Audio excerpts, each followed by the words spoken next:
by absolutely no stretch of the imagination a overly social person. I definitely tend to listen a lot more than I speak, which can sometimes give the wrong impression, but I don't think I'm alone in saying that the same revolving door of people over and over and over in your life will get a bit tiresome for everyone involved. It gives you the feeling of being stuck. Your life isn't really going anywhere. You're not seeing anything new. You're not meeting anyone new. You're not really doing anything new. Which, I mean, granted, we weren't, but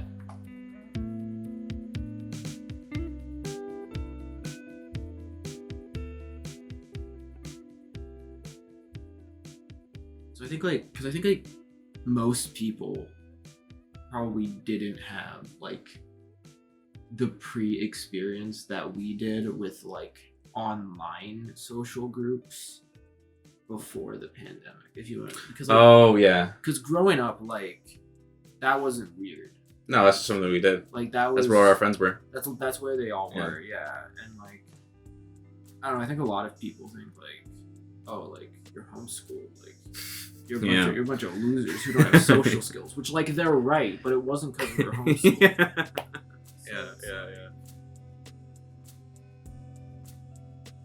And like, for me, to a certain extent, like, before the pandemic, it was like, I don't know, I think I almost intentionally kept digital friends at like an arm's length, because I was like, that's not like, you know, like that's not like a real relationship. That's just like, we play games together sometimes. That's not real. Mm-hmm. And then like COVID hit, and suddenly all my friends were online friends. So I was like, oh well, I guess that can work. Yeah.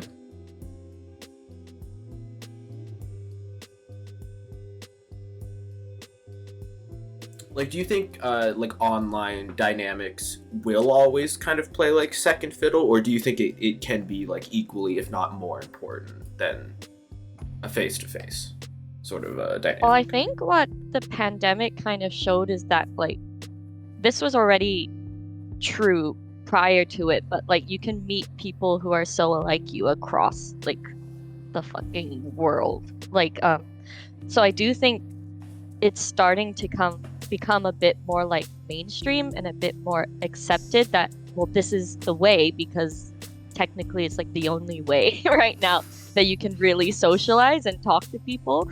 So I think it might even surpass, because it's so hard to like meet people and say like meet someone through realistic or IRL circumstances. I don't even know what that means anymore, because is that Tinder? Tinder's kind of like the fine line of, it's kind of in the middle. It's like both, because you do meet them IRL, but you start online. Like, I think a lot of them are, it's not really black and white. It's kind of gray.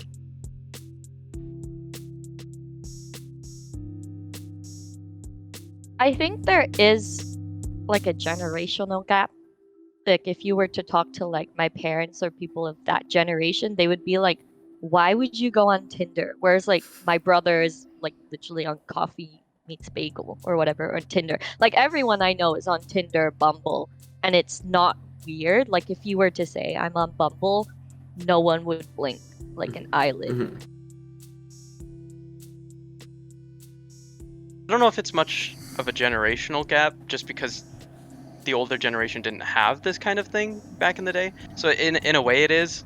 But there's plenty of older people who have online friends. But I think with the progressing of like with Discord adding in like servers, friend adding, voice chat, stuff like that, it's become a lot easier to keep up with your online friends. Whereas it used to be like Skype, which was and then like, I think just as the technology progresses, it's easier, so therefore they're getting closer and closer to being equal, just in general. I think the other thing too that came about it is that before, we were kids, and so online friends were almost like in an entire other universe. Like you you met that guy and the only time you ever spoke with him was through online servers, and there was physically no way that you could ever speak with him otherwise. Now we're adults and travel is a realistic possibility. I know my own girlfriend used to be an online friend, and I go to see her regularly now in the States.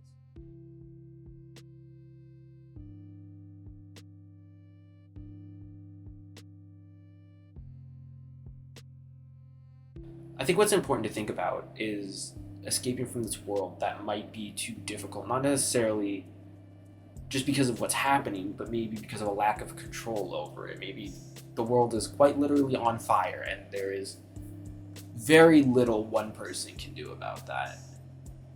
And I think wanting to escape from that and find something real or find something meaningful somewhere else is a very human thing, and I think it's very important to think about.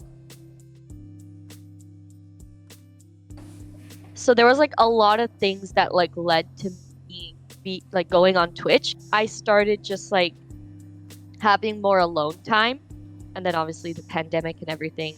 And also in Hong Kong we had protests at the same time. So like school was off because of the protests, because they were like occupying the whole central road. As well as the pandemic. So I'm not sure if I would have been confident enough to like join the server and talk, because I have been on online platforms before, like group chats, but I would never say anything just in case like someone were to like, I think the worst scenario for me was like no one would respond. Like not even like call me stupid or I think that is a really good point, and it's honestly something that I hadn't really considered, of like growing up and like the world becoming kind of a smaller place in that regard, you know, like, yeah, like sure, like for example, I don't know, let's go the farthest one I have away, Hong Kong, literally other side of the planet.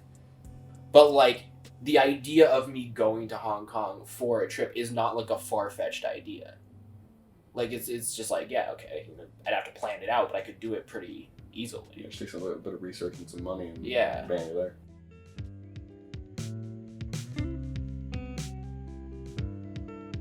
Even though it does feel like we're seeing a sort of light at the end of the tunnel, at least relatively speaking, I don't think the need for escapism or the effects of what's happened in the last couple of years are going to be anything that people forget anytime soon.